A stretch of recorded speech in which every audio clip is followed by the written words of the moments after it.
I'm Cameron. I'm the CEO and co-founder of LendForGood, an online global marketplace for impact debt. In this episode, you're going to learn about my journey and why I care about changing the global finance system to unlock the opportunities for all of us to thrive and to be able to grow Main Street, not Wall Street.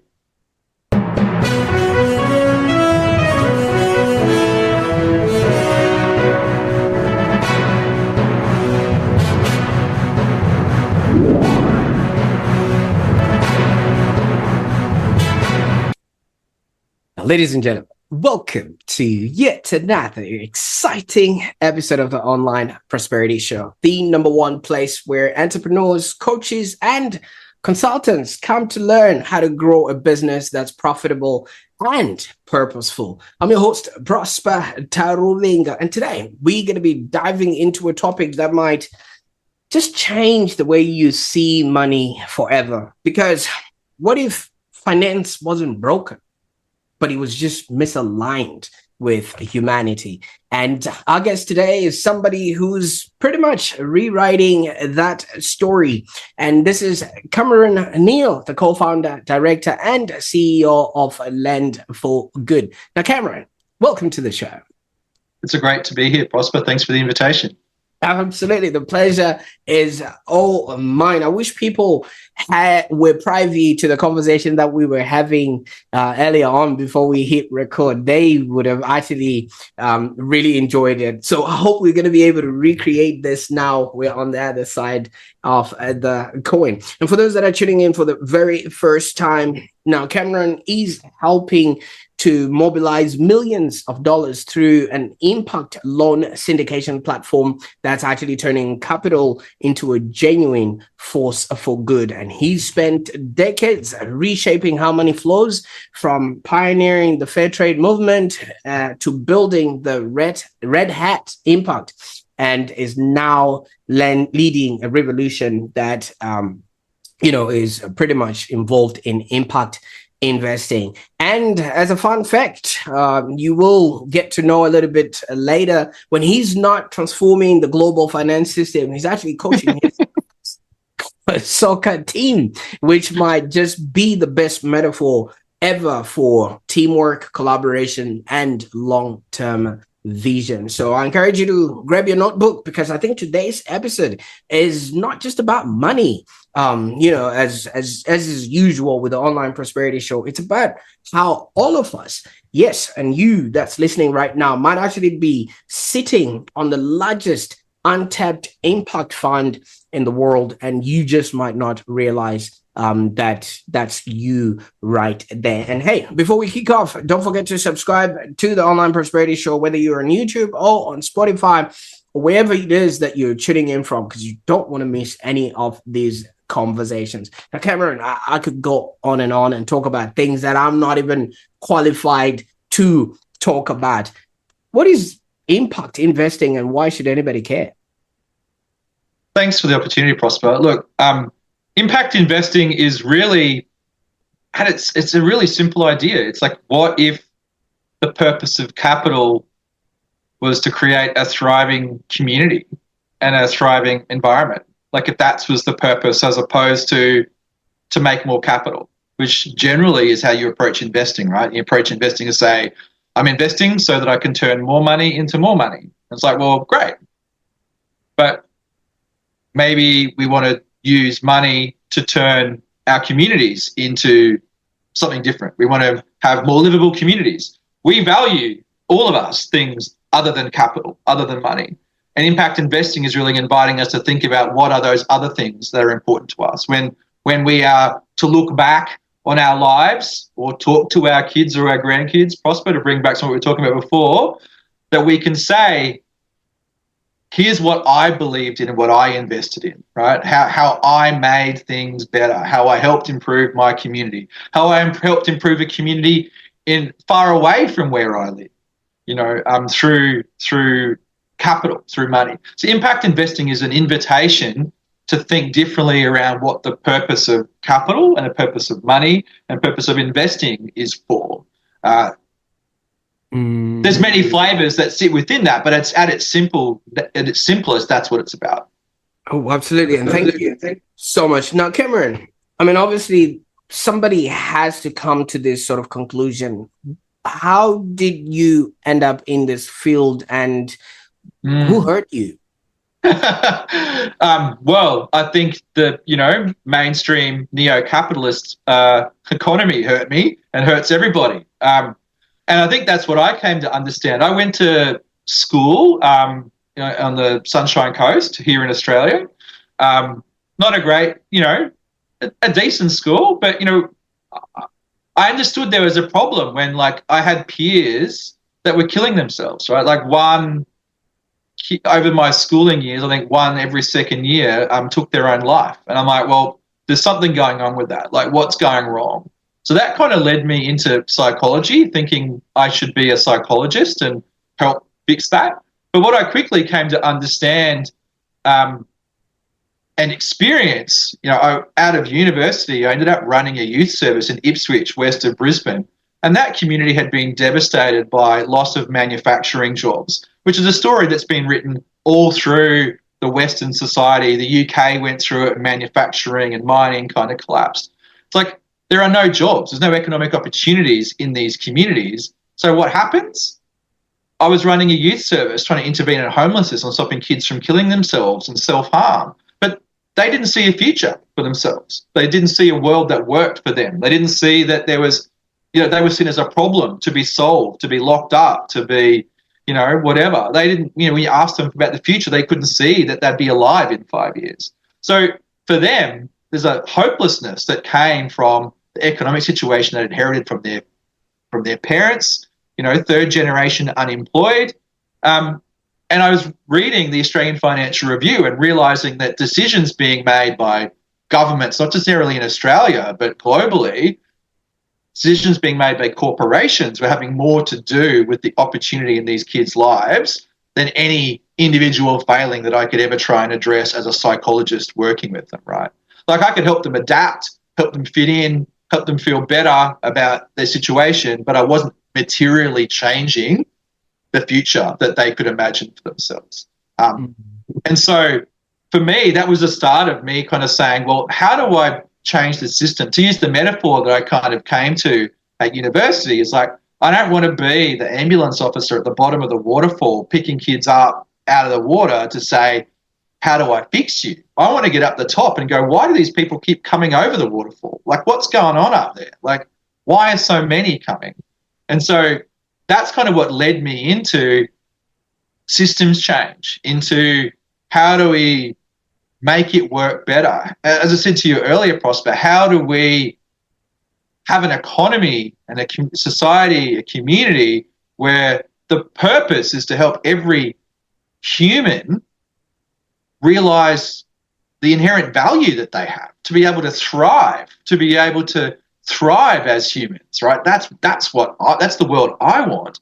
Instead, opportunity is denied to people, and based on where they're born, who their parents are, like what's going on, like all these things shape and deny people opportunity, and we don't prioritize. We haven't designed a system that says, I want every kid that's born to be able to grow up and to thrive as a human. And fundamentally, isn't that what we're here for?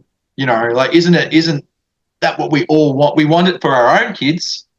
We want it for our own families, we want it for ourselves. We should want it for everyone. And, I guess coming from the perspective that I have, is that is possible. Like, it seems like a dream, but it is possible. It's just that's not what we've designed our system to do. We've designed a system that makes a small number of people really, really, really wealthy. You see, we obviously we were talking about this a bit earlier on, and that is designed on purpose in order for it to work like that. But let's just go back to your ambulance analogy, because if you're the person with the ambulance at the bottom of the hill, then that means that's a little bit too late, because some of them are not going to even make it all the way to the bottom, from all the bruises and everything else that's going to happen. For you to be able to see the person before they get to the edge of the hill, there has to be a level of understanding and knowledge that needed to be present for you at that particular age. Now, what was the situation that made you realize that other people were gonna go off the cliff while you stayed stable? I think it's been years of exploration, to be honest. Like I think I had the epiphany doing that work with these young people that I wanted to change it for more than just that community. That I was drawn into things like international development and looking at global poverty, etc. And like the problems I'm dealing with in Ipswich are not Ipswich. Like this is problems everywhere, right? So what's going on? And so I was drawn into that. I began to explore, began to understand, began to learn, began to use tools like we're using today to connect and learn from people in Africa, talking to people in Nigeria, talking to people in Ghana, talking to people in Guatemala, talking to people in Costa Rica, talking to people in Cambodia, like understanding, talking. And I still don't have all the answers, Prosper. I'm a learner first. I'm curious. I'm learning all the time.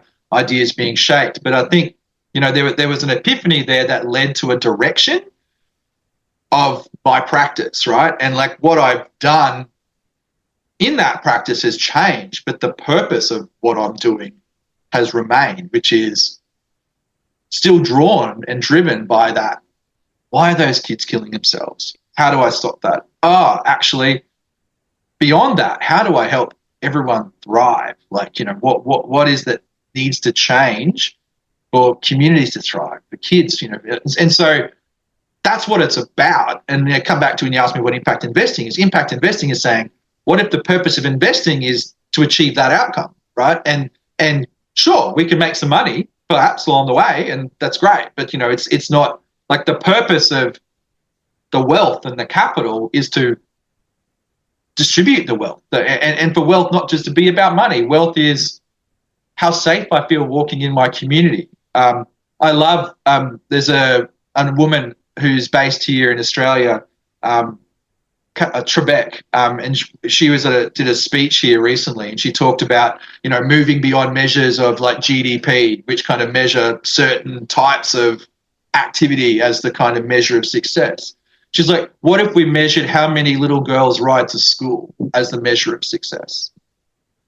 She's like, think about what that means. Think about what that means to the community in terms of how safe it is. I think it means in terms of what families can afford to have bikes, what can afford to like access to schools that are in riding distance. Like if we think about those as metrics, like those are things that matter. Like those are things that matter to people. Like, I want my little girl to be able to ride to school. Do I care about GDP? No, I care about that, right? And so, I think there's this reimagining, and imagination is so important. Like, we were talking before about some of these concepts, but being able to imagine things different to what they are, being able to get these epiphanies and see the possibilities in something else. And that's why I think, like, I'm an entrepreneur, but not a traditional entrepreneur, but entrepreneur in a way of going, I can see that things can be different, and I can find ways to see how we get from here to there, that I'm not trapped by, well, this is just the way it is. Like, these systems that we're in are not gravity. Like, this isn't a universal force, right? These are things that we as humans have decided to make and construct in certain ways. And just as we've done that, we can change them. But you have to have the imagination to imagine it can be different, that you can imagine the role of government to be different, that you can imagine the role of private sector, the role of business, the role of capital. You have to be able to imagine how that could be done differently before you can start. Like, if you can't do and move unless you can imagine it can be different, right? And I think that's the, imagination so important. Storytelling, inspiring people through story, through demonstration of things. People do what they can see, they do what they know mostly, right? And I think the role of entrepreneurs is to, in many ways, show that something different is possible, and that it's possible to want and be something different. It depends on how that's harnessed and used, but for me, I'm a capital entrepreneur. How do I change the way capital and money works? I can imagine it can be different than what it does today. That's kind of driven through. And I still don't have all the answers to that, Prosper. I'm still learning all the time.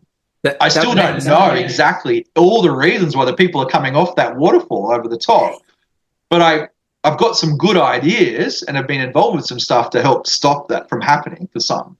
You see, the thing is, what you're talking about, when you ask somebody to imagine, their brain goes blank. But if we ask people to just remember what 2020 looked like for them, because what we thought the world was completely, rugged from us, swept under our feet. What we thought was work, what we thought was money, what we thought was the means of survival. We literally were just waking up and having the sun in our face and then just walking around our neighborhood, and that was called a day.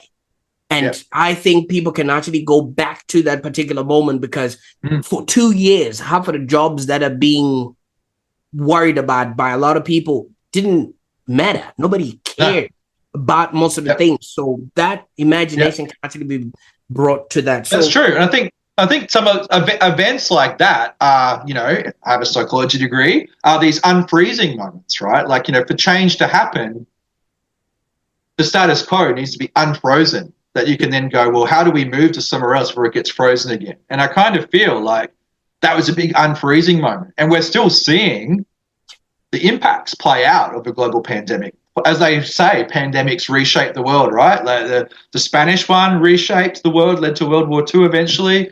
Like our world has definitely been reshaped since 2020, like in both good and bad ways, right? But it's the thing, like nothing is static. It's dynamic, and it's different experiences, different people. One of the things that I've really come to understand as well, just on that point, is there was a fantastic interview I saw with a Lakota man, Lakota indigenous tribe out of the United States, right? And he was talking about his people. He's saying his people have been through like 2 apocalypses already, and they're still around. Like the intent to like wipe out the Native Americans by white people when they colonized the US was pretty intense, right? But his people survived that. He talked about one they survived before that, and he's talking about the upcoming like apocalypse of like climate and other things happening. He's saying we'll survive that too. And it's you might be facing your first apocalypse, white Americans, but we've been here a while. We know how this works, and we know how to survive it. And how we survive it is community. How we survive it is look at our camp here. We're protesting this oil pipeline. You come to this camp, you turn up, you'll eat. Your kids will go to school. There's no money transferred. Everyone just gives and gets as to their means. And we provide school, we provide shelter, provide food. Everyone contributes. Everyone gets involved. That's what we do, right? Saying we know how to get through this. And, coming to understand that, as we were talking before about different experiences of reality and stuff, like,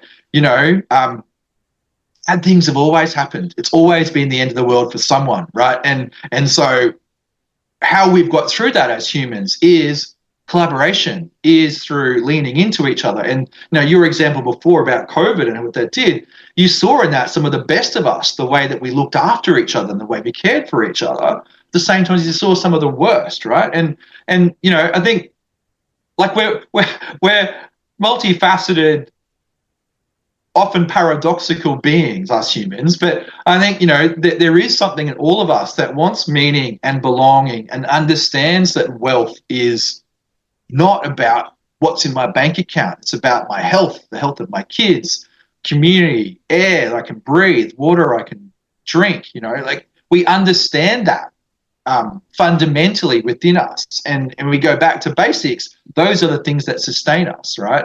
And I guess, my work is like, well, how do we embed those things that matter to us in what we invest our money in and how we invest our time and money? Like, that we can be asking for something more, something different. Absolutely. You see, the thing is, it's very simple. It actually took 2 weeks for everybody to settle in to not needing everything, not needing a car, not needing to fly, not needing all this material stuff that just props up a world that doesn't really need to exist if we put our minds to it. But you began your career, obviously, like we have established, stopping these young Australians from taking their lives. And somehow you ended up changing global economic systems. That's quite a leap. How did that shift happen? It wasn't a direct journey. Like the next step on my path there is actually, as you mentioned in my introduction, I got invited, fortuitously to get involved in building the Fairtrade movement in Australia and New Zealand. And that was a really amazing opportunity for me to really see practically how you can just change the rules a bit to make things work better. And so Fairtrade is a set of rules that you voluntarily sign up to as businesses to say, yes, I will buy from African cocoa growers out of Ghana. I will buy under certain rules. I will buy at a fair price that helps them be able to meet, basic needs. I will pay a premium on top of that they can invest as themselves and control for themselves how they invest that in improving their own community. I will pre-finance if they ask me to, so that they can afford to go around to the cooperative members and buy the cocoa in advance of shipping it to me. And those small tweaks to a standard operating system just introduced opportunity and empowerment into the bottom of global agricultural value chains that were able to mean the difference between subsistence and existence, right? That people could move from sending their kids working, in the fields to sending their kids to school, to build schools, to take ownership of instant coffee factories that they were supplying coffee to that are now owned, right? So that was a really, again, another step on this journey to where I am now to really understand, there was a voluntary set of global rules that people signed up to make it work better. Did it achieve everything it wanted to do? It's still a work in progress, right? But the idea here is, what are the things that we just need to tweak, and what are the things that we can do, like to make it different? How do we build bridges between communities here in Melbourne that love coffee, that are like, yeah, the coffee growers should get a fairer deal. I will buy the fair trade coffee, to ensure that the farmers are being paid fairly. You're building global value chains and global supply chains around things that matter, and people wanted to participate because it's like, well, yeah, I want it to work better. Like, I will buy coffee. I love coffee, but if I can buy it from people that are making sure people get looked after and get treated fairly, well, I'll buy that, right? And so, again, it just shows, for me, it was eye-opening because it kind of showed what you could do, how you could do that. And really, from a demonstration point of view, what I often say, Prosper, is that was the period in my life where I was working on trying to convince business that they could do good. That was kind of that work that I was doing from 2004 through to 2011.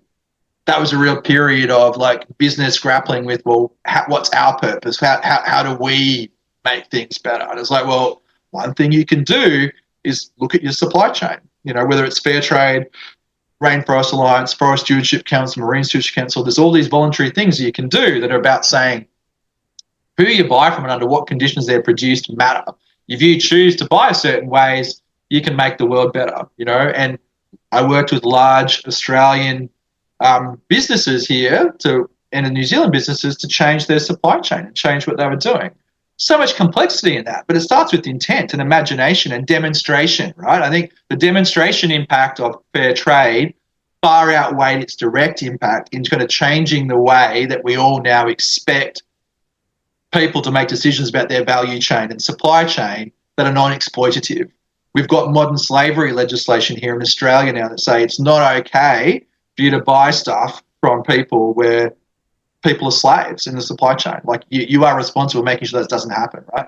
This has shifted imagination, shifted about what's possible. So that's kind of what I did in that next chunk, was working in that space, and through that really began to see the power of like changing the rules around how money works, but also saw what stress and pressure that put on the businesses that I worked with in Australia and New Zealand at the end of those chains, because the economic system they were operating in still didn't value doing those things. So why are you paying suppliers in advance when your buyers who are buying from you will pay you 60 days after you sell? So your own cash flows absolutely take a massive beating by signing up to do this, because the mainstream financial system is built around, small farmers and people with less power in the value chain, them taking all the risk, right? And the big companies not taking risk at all and earning all the money, right? So that's kind of what led me into creating Red Hat Impact next, was like I engage with all these businesses where like we can't grow. Cameron, we're buying all this coffee, sometimes a year and a half, 2 years in advance with our money, and then I can't sell it until I land it here, and then I sell it to people. Like, give me a solution. Find someone who will lend me the money to buy this. So I'm happy to pay interest, but like it's killing me having my cash flow tied up in this. And that really opened my eyes around, again, working with these businesses to go, yeah, all right, the finance system is not actually giving you the products you need to do business differently. That's, that you're unable to access the credit that you want to do this. But we can see shared interest in the UK. They were doing that. They've now done it for almost 30 years, banking the Fairtrade supply chain out of the UK into Africa. Like, they've funded a lot of stuff, all the way to grower groups being financed, all the way through to buyers and retail chains, right? Because they understand the value chain. They built products to do that, and they've done that. Root Capital emerged out of the US to kind of do that for Latin America and Central America into the US. But no one was really doing it in our part of the world. So that's where Red Hat Impact kind of came along to say, well, how do we begin to solve this problem for businesses that are doing good where the finance system is not fit for purpose? And that's kind of what led to kind of my next thing when I came after Fairtrade. Absolutely. And from what you're saying, all of this is systemic. I mean, when we were growing up, they used to tell us that if the richest people in the world would actually give every human being, a portion of their money, we would each get a substantial amount.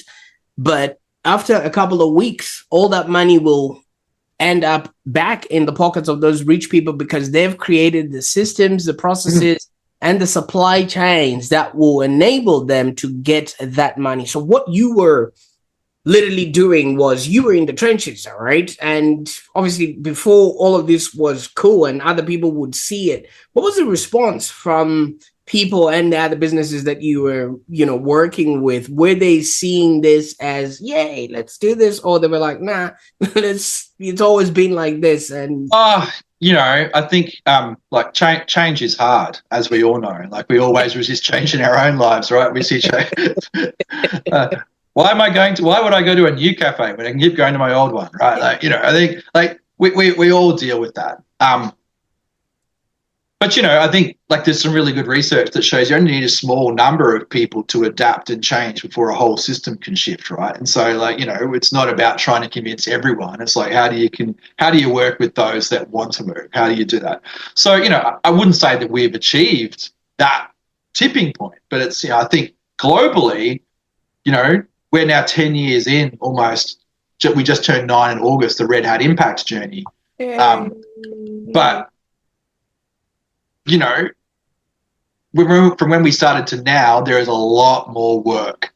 There's a lot more people globally working on this innovative finance stuff now than there was 9 years ago. Like, it has shifted, and we have played a role in that, in kind of saying, how do we do things differently? How do we organize? How do we have different expectations? There's been no, as you'd appreciate and your listeners appreciate, there's no shortage of demand from businesses, SMEs that are working on great stuff for access to money. Like, everyone, debt is the engine that kind of grows so much of our economy, right? But that gap on funding SMEs is massive, like $6 trillion per year in emerging markets alone. So, I think the last review of Australian SME gap was like $90 billion a year or something, right? So, of people that want money and could use it but can't get access to it, right? So it's a huge problem, and that stifles growth, stifles creativity, stifles Main Street, because we're prioritizing and funding Wall Street. We're funding these massive businesses through stock markets, but we're not funding businesses. And you talked about COVID before. and the impact that had. So many small businesses, like individual operators, small businesses, like closed because they couldn't sustain themselves, through those periods. I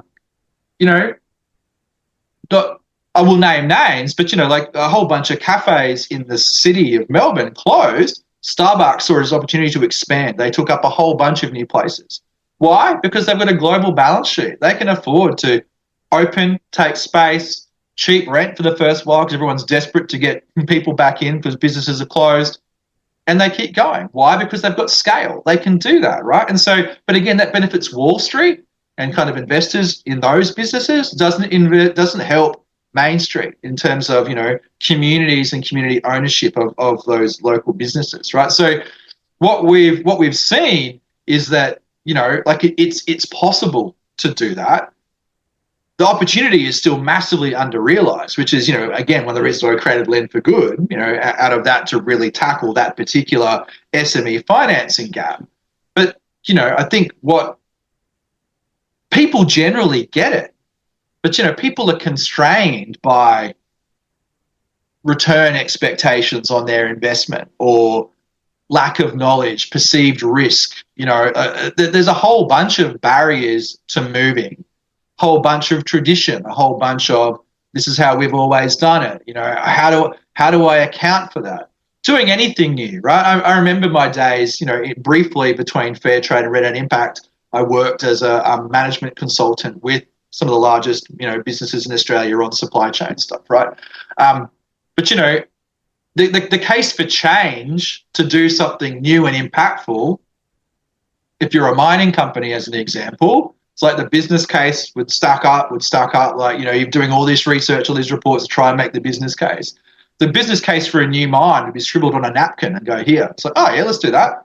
And we'll invest $100 million. It's like, why? It's because they know that. Like, they know what to do. They know how it works. They know the unit economics. They know how to, it's easier to do the stuff you've already done. You build all these risks and perceived risks and barriers, and the case for change to something new requires heaps of effort to kind of get stuff to move, right?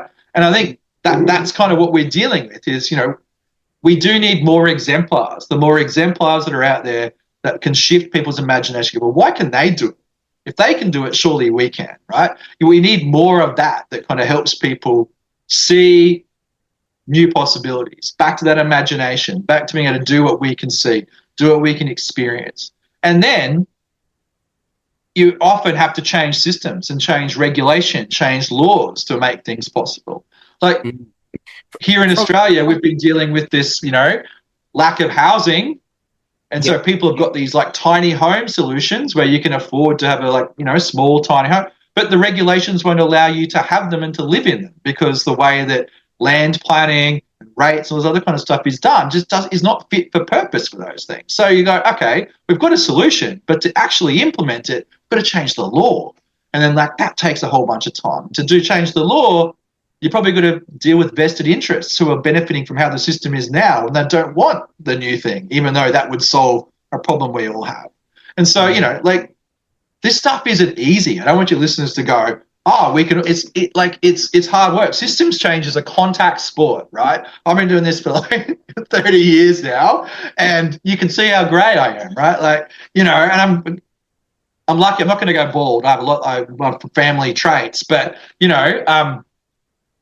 it's hard stuff but again, for me, I certainly have days where I'm like, it's too hard. But for me, the necessity to do it remains. I look at my kids, I look at the world, and it's like, I have to keep doing this. It's hard work, but it's worth it. And as I said to you earlier, it's a 3-generation activity. Anything I'm achieving today is because of what people 3 generations before me have done. I need to harvest what they have done and celebrate that and share that. But I need to tend to the crop as well that was planted before that's not ready for harvest yet. I need to plant new seeds of change that will get harvested, by my grandkids, right? And so it's necessary that we turn up and we do this work and that we imagine it can be different because it must be. And it's that feeling for me of it must be different. It can't be this. I cannot accept this as it currently is. you asked at the beginning, what's hurt me? Like, it's hurting too many people. Too many people are being left behind. Too many people are being denied opportunity. Too many lives are lost before they're 5, you know. So many kids never get to be what they could be. I mean, what can't remember who the quote is, but, you know, they're kind of saying with Einstein, it's like, it's not so much, you know, how to, you know, like recognizing Einstein, but understanding how many Einsteins there are that never got the opportunity because they're working in the fields in Africa, right? You know, there are people with those brains, just, you know, opportunity, like the intelligence, whatever, is not distributed differently, it's evenly, but so many people never have the opportunity to do that, right? And so how much do we lose as a global society because these kids and these young people and these people growing up, like, just never get the opportunity to realize their talents.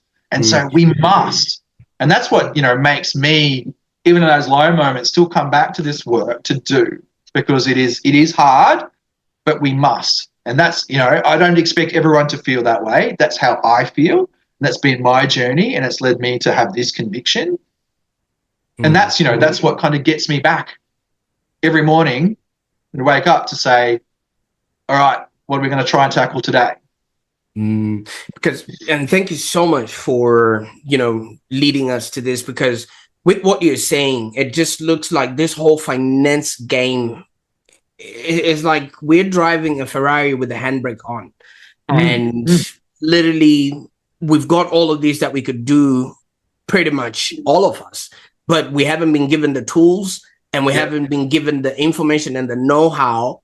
And I viscerally know that representation matters. So if we see other people doing or going ahead of us, then we too can be inclined to work on that. And speaking of the 3 generations that you're talking about, we are literally custodians of whatever it is that we have in front of us. And we also have to be planting that tree, which people in the next generation will be, you know, experiencing the shade of in 20 years. But for those that are just, they've never heard of impact loan syndication, they've never really heard of what lending for good looks like. And I'm just counting, I probably have like $1.50 or $7. Could this be enough, you know, just for the people at the back of the room? Yeah, fantastic question, Prosper. Thank you. I'll get into some practical things as opposed to philosophical discussions. So, you know, as I said, we built LendForGood, and as you've mentioned, it's a debt syndication platform. So the thesis underpinning that is that, look, most of us in the world are probably not in the position that we can be investors directly into businesses, you know, SMEs in our community. Maybe we'll pull together enough, you know, to put $1,000, $2,000 into my mate's, you know, business, whatever. The concept of LendForGood is that collectively we can do more. And so it's a debt syndication engine, which what that means is, you know, someone, I'll take Aaron Marciano from Eco Tribe in Zambia. He, you know, he studied here in Australia. He went via Indonesia. He discovered, wow, like there's this machinery and tools can actually like process plastics and plastic bottles into raw materials that people need. He's like, my community needs that. I know in Zambia we've got women and children working on dumps that are extracting rubbish as a means of eking out an existence. What if I could put this piece of equipment in, pay them 3 times as much, capture that plastic, sell it to local businesses, like build a different business opportunity. But to get started, he's going to need, you know, the $60,000 to buy the thing. So where do I get that money from? It's like, well, great. So, you know, like what LendForGood's proposition is, well, you make the case. You make the case around the impact. You make the case around the commercial returns. And lots of people come together to say, well, hey, I'll put $500 towards that. I'll put $1,000. I'll put $10,000 towards it. And collectively, you know, 30, 50, 100 people might provide the capital that's needed for that business to do the thing that it needs to do that transforms what's possible. And then rather than, you know, it's sold equity or it's gone to a bank because the bank's not going to finance it because they've got no collateral, no history, you know, you're finding impact first people that believe in the place, they believe in the entrepreneur's story, they believe in the impact, they understand, they want to do good. And rather than donating, they're like, well, take my money, but yeah, like you're going to give me an 8% return, like awesome. So what Lend for Good does is, for all of us, gives us a place to go where we can learn about amazing businesses all over the world that are doing great things, that are delivering impact. We understand what they're asking for in terms of the amount of money and deciding for ourselves whether that's something that do we care about the impact? Do we believe in the business? Do we like the financial terms? If I do, then I can contribute. Probably not $1.50, but we start from like $500 is typically, or $250 is kind of the entry point. But you can buy into these syndicates, and the Lend for Good takes care of moving the money and contracting, and we move it to that borrower. Ditto, if you've got a small business that you're running and you need access to capital and you're delivering impact, then we can be a place where you can come to like try and borrow money from your own community, our existing community, etc. And that's what we see for a lot of businesses. They have this idea, they have these supporters, they have these people that have built up, but there's no efficient mechanism for them to go to them and say, hey, I need $15,000 to buy this new thing that's really going to help us and me do this.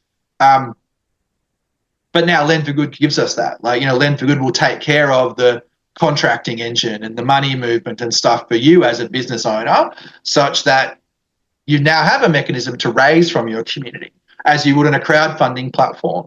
But, crowdfunding is typically pre-tail or it's donation. You could go and do crowd equity on like a virtual or, WeFunder. But Lend for Good is dead, right? It's a dead instrument. And so that's what it is. So, whether you're we have people that are both. We have people that are borrowers and also lenders, that they're both a platform, but, they're doing well and they also lend to other businesses through the platform. So you can do both. But, you mentioned earlier, our proposition is that all of us are the largest untapped impact fund in the world, that we want Lend for Good to be a way that more of us can discover great businesses, learn about them, look at their financial track record, look at the impact they're delivering, look at what they've done before, who's vouching for them, and make a decision to invest in them or not, and then, get our principal back and earn some interest. That's fundamentally what it's about. If we can mobilize that to a scale, we're trying to get to $1 billion a year of capital mobilized. We're currently at about $1 million a year, so we've got a long way to go. But if we can do that, that's 1,000, 1,500 SMEs globally getting access to capital to do amazing stuff. Like what we see, courageous business owners and founders doing amazing things. They just get stuck, can't access the capital they need on the right terms to do what they need to do. We can't solve that for everyone. As I said before, it's a $6 trillion US a year problem just in emerging markets.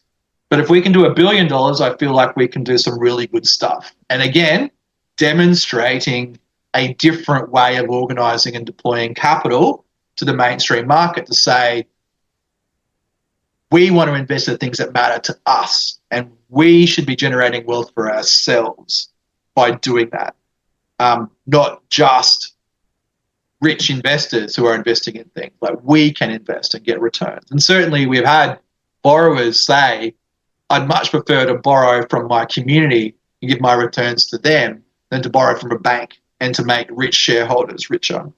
And so we want to build these alternatives, inspire other alternatives in this space. So that's what Lend for Good is. And check it out. Go to lendforgood.io and have a look around. It's free to sign up as a lender and see if there's anything there that you like. Absolutely. I was going to say, where can people go to so that they can actually get started on that part? Because while you were speaking, I actually looked this up. There is about 26.8% of the world that doesn't have access to the internet, which means only 73.2% of the people have access to the internet. And we think we've already saturated and we've already capped on what is possible in the world and all the ideas and inventions and things of that nature. Can you imagine if we can activate that 23%, or just even access to the internet really shows that there's a missing gap of what we don't know. So just because it's not in your state or in your neighborhood, it doesn't mean it doesn't exist elsewhere. Somebody out there is trying to bring it to life, and you could actually be that person that helps fund it and things of that nature. But then there's 100%. There's those people that are brought up to keep score. I mean, you're a coach, right? And for your son's team. I am, yes. Yeah. I'm also a business coach. So, you know. There's people that are always attuned to keeping score, and they don't. How do you measure riding a bike in the street? Like, you get what I mean, right? You've mentioned, you've given us this point of reference, but some people's brains really, mine was trying. I know what that means, because if you want to go far, you go together. You know, you don't do it by yourself. And that's also a measurement of humanity, Ubuntu, and everything else that comes along with it. But for Sally, who's watching this and just wants to get onto the next TikTok, how do you do that without keeping score?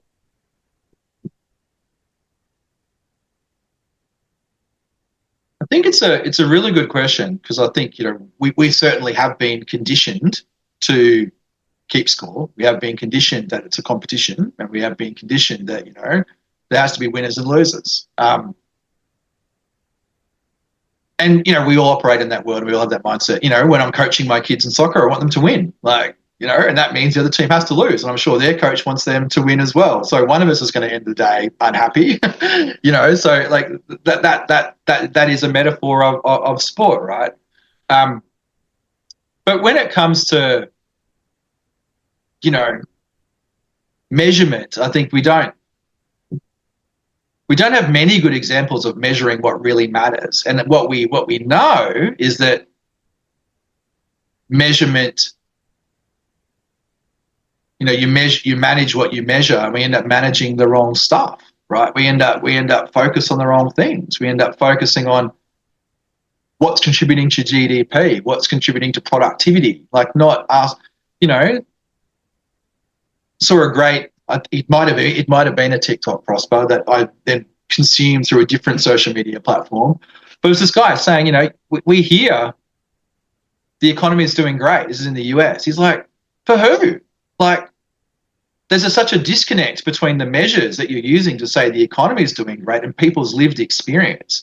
And the more that gap exists, the less people trust the system, the less people believe, you know. And so, like, I understand, you know, that we want to be able to measure and compare, but like sometimes, like, you know, we're choosing the wrong things, and like, and who gets to choose, you know, I think as well as to what is measured,